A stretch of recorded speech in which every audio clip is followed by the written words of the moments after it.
di YouTube itu, orang kan selalu mengatakan bahwa oh untuk bisa gini harus punya subscriber sekian, terus jam tayang sekian. Waktu itu terbayang nggak, terbebani nggak? Beban pertama kali.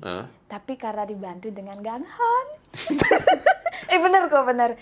Jadi nggak usah mikir apa-apa gitu. Ya, serahan jak Gang Han gitu. yang bantu, jadi kamu tinggal keluarin karya gitu aja. Jadi ya Oman kebetulan ada teman-teman yang sangat support seperti pencipta lagu, arranger juga.